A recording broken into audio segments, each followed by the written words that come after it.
How's it going, guys? Welcome back to Singaporean Life. I'm your host Jiala, and I know I didn't have a video last week, but yeah, I was pretty busy last week and didn't really have time for a video. But this week I am back with a brand new video, and for today's topic we are going to be talking about the doctor acquitted of molest. AGC will not take action against complainant. Alright, so basically just to give you guys a quick rundown on what happened.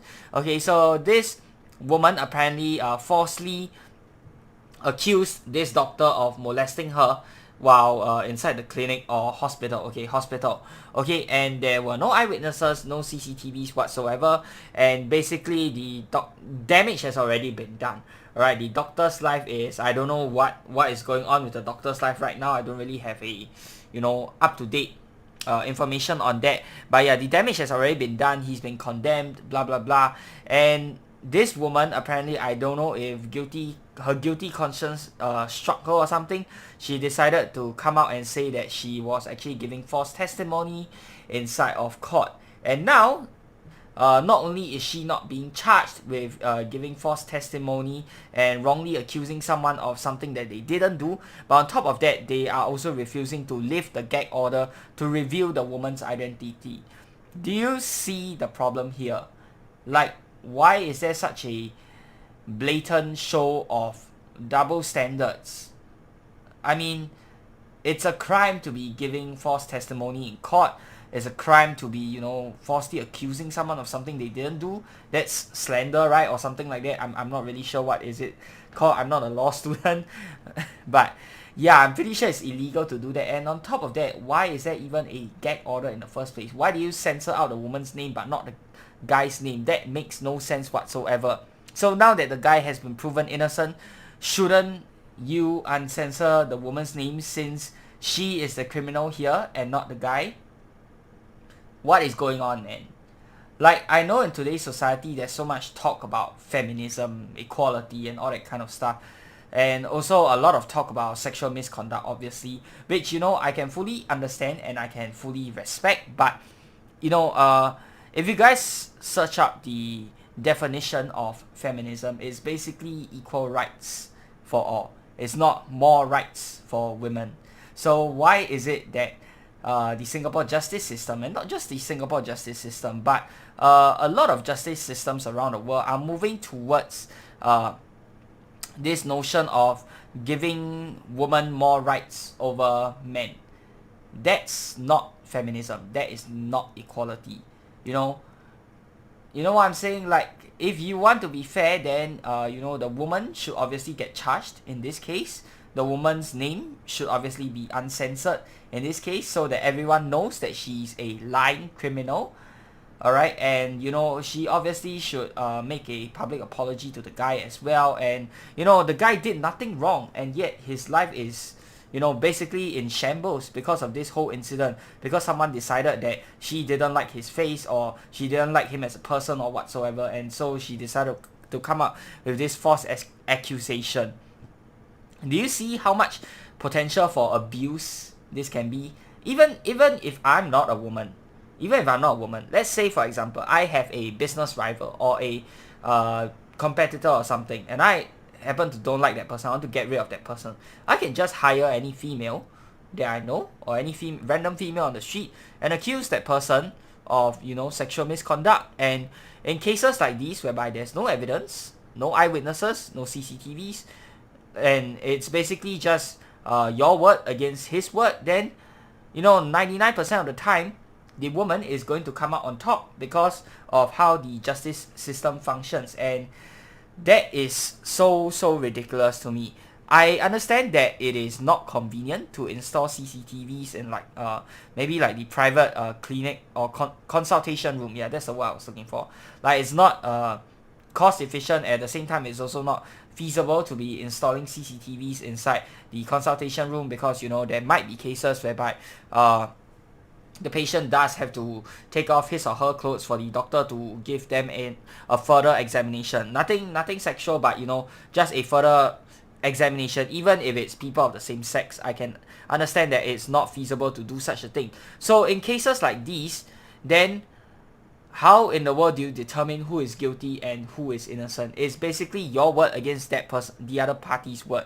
I feel like for cases like these, it shouldn't be a case of whereby, we just believe either side, regardless of what they said, regardless of how good of a lawyer they have. If there's no evidence and there's basic is just baseless accusations, we should take each side's story with a grain of salt until proven otherwise. In other words, they should be innocent until proven guilty. But the system is working in such a way whereby the person is guilty until proven innocent. And it's not so bad had they not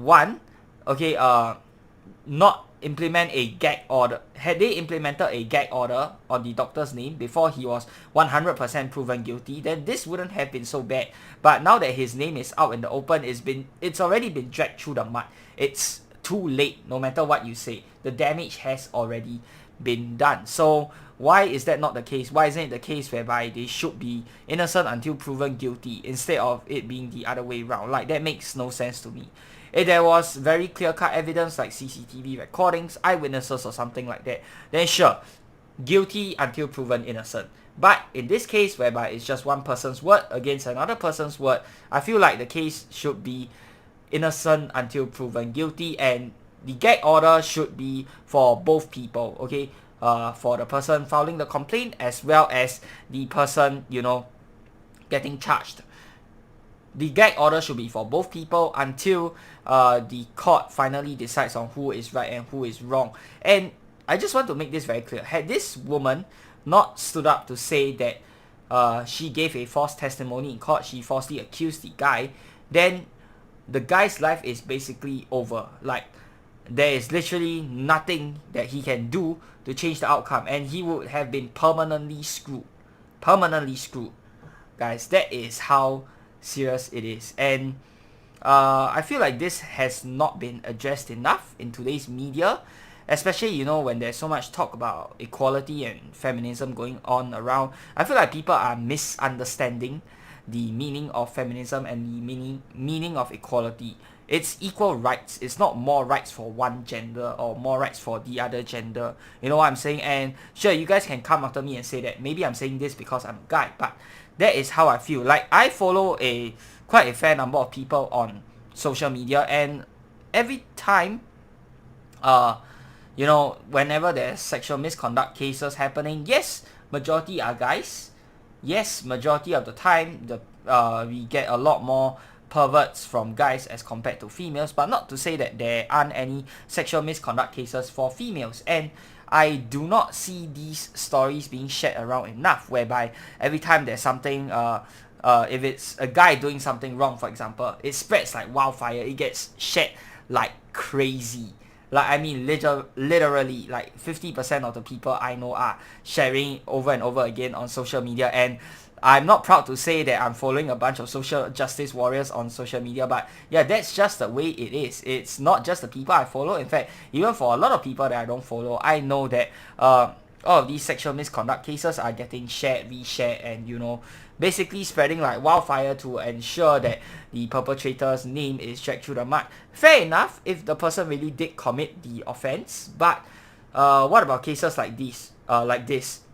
This guy is innocent, but his name has already been dragged through the mud. What then?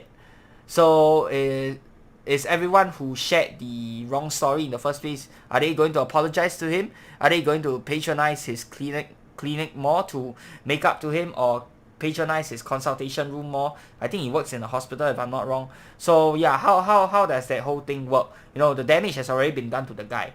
What can you do to make it up to the guy? Nothing, because it's already too late. And yeah, I feel like it's not really fair.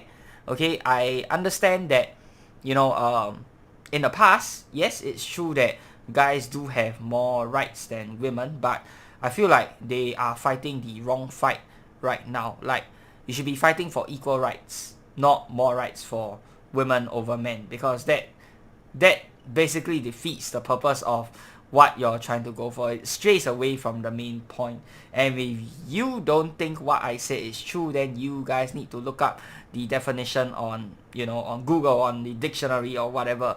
You know what I'm saying? So yeah, I think that the gag order should be lifted for the woman Everyone should know who this woman is so that they can stay wary of her. And on top of that, I think she should most definitely get charged. Okay, so what do you guys think about this matter? Do you think that the male population is slowly getting more and more misrepresented, underrepresented in terms of media? Because it is the more popular opinion nowadays, right? You know, to advocate for women's rights and feminism, all that kind of stuff. Nothing wrong with that. Nothing wrong with that. Like, I do agree that there needs to be more rights for women, but this is not the way to go about doing it. Alright, so yeah, leave your thoughts down in the comments below. I like to hear them. And yeah, that's going to do it for today's video, guys. I hope you guys have enjoyed the video. If you have, be sure to give this video a thumbs up, and of course subscribe to this channel if you guys would like to see more of such future content. Till the next time, I'm your host Tiala. Peace out.